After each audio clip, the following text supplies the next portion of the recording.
In the early 1830s, a rubber fever had gripped the United States and abated almost as soon as it had begun. At first, everyone was enamored with the new wonder material from Brazil. The gum of a rubber tree could seemingly be shaped and molded into almost anything, and it was waterproof.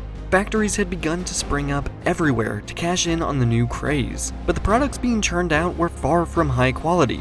The public became angry with the gum's tendency to become rock hard in the cold of winter and melt into a glue in the summer, and not a single one of the startup rubber factories would survive longer than 5 years. Investors would lose millions of dollars. Everyone seemed to agree that rubber was done for in America. But there was one man who disagreed, instead believing that rubber could be the key to solving all of his financial woes. But he had no idea just how hard that road would be.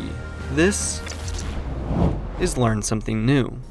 Charles Goodyear was born on December 29, 1800 in New Haven, Connecticut. Moving to Philadelphia at just 13 years old, he began his apprenticeship in a hardware business. He would stay here for most of his young adult life, not returning to Connecticut until he turned 21, when he went home to help out with his father's business. Soon after marrying his wife and having 2 children as he opened a store of his own to sell agricultural tools. But after falling ill with dyspepsia in 1829, his business began to fail, eventually entering bankruptcy. And it was while he was recovering that he found out about the gum from rubber trees. He became obsessed with it, reading every article he could get his hands on. And it was in this reading that he found out about a company called Roxbury India Rubber Company, based in New York, that was experimenting with new products that could be made from the popular rubber material.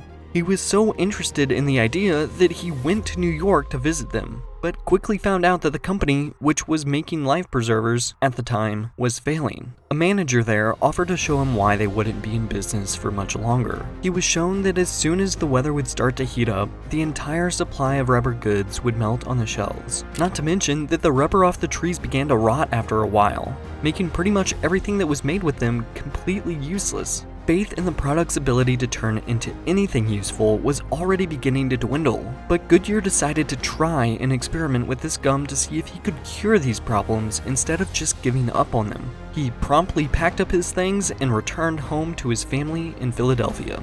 Unfortunately, it would not be to a welcome reception. A former creditor, whom he had owed money to when his store went bankrupt, had him arrested and imprisoned, and this would not be his last visit to jail as it would turn out. But while there, Goodyear asked his wife to bring him batches of raw rubber and her rolling pin to experiment with. And so, it was there in his jail cell that Goodyear would begin his groundbreaking work on rubber. At that point, the gum was relatively inexpensive and he would spend his time heating and working it with his hands, adding different substances and baking them in different ways to see if he could keep the benefits without all of the drawbacks of rubber. It was only after adding magnesia powder that he found it would become far less sticky and could still be molded. Charles thought he was onto something that would turn his life around. He even managed to secure some investment from childhood friends in New Haven. Goodyear and his family began to make hundreds of pairs of magnesia dried rubber overshoes that people could use to protect their shoes in inclement conditions, making them all in their own kitchen. But before they could take them to market, however, disaster struck. The footwear began to sag into a shapeless paste in the summer heat. And after a combination of his neighbors complaining and investors' discouragement, Goodyear decided to move his experiments elsewhere. He would go on to sell all of his family's furniture and move to New York. Once there, a friend gave him the 4th floor tenement bedroom in the attic that would become his laboratory. But this would still be a very difficult time for Goodyear, with his brother-in-law visiting every so often to criticize his work, telling him that his own children were going hungry and interest in rubber was completely dead. Goodyear merely responded, "I am the man to bring it back."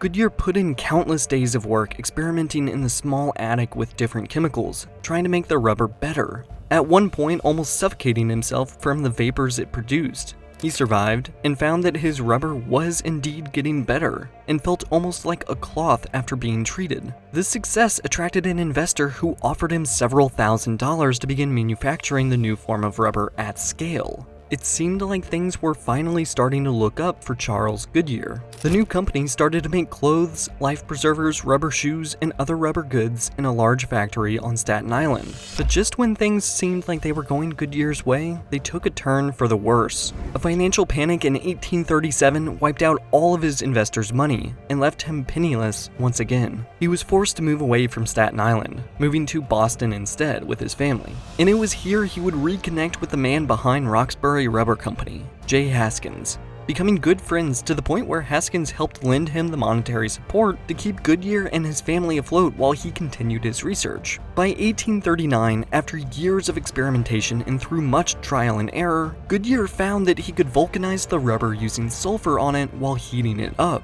In a town outside of Boston called Springfield, he and his brother started a small factory. Using the new vulcanization process he invented, Charles and his brother-in-law began making clothing using interwoven rubber threads to make men's shirts. All the while, Charles continued to make the vulcanization process more practical. Eventually, he wanted to take the process abroad, and so he sent samples to British companies where rubber interest was still high in an attempt to gain business overseas. But tragically, one sample would wind up in the hands of an English rubber pioneer named Thomas Hancock.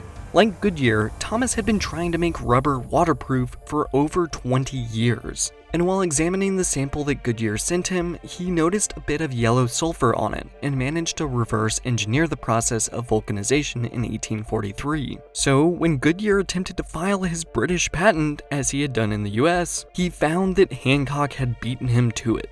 Goodyear sued and lost. In trying to gain more traction in his own business, he gave his competitors exactly what they wanted. It wasn't long after the lawsuit ended that Charles Goodyear passed, on his way to see his daughter, who was also in her dying days. It's said that when he arrived in New York to see her, he was informed of her death and he immediately collapsed, passing away at the age of 59. He had no money to leave his family, rather $200,000 in debt. But he also left them the rights to his US patent for his vulcanization process and the royalties that might come along with it. His son would go on to build upon his father's progress in rubber and make a small fortune from shoemaking. The Goodyear welt, a technique in shoemaking, was also named after his son. And nearly 4 decades after Charles Goodyear passed, the Goodyear Tire and Rubber Company was founded by Frank Sieberling. Despite having no familiar connection to Charles or his family, Sieberling wanted to honor Goodyear's lifetime of dedication to improving the uses of rubber,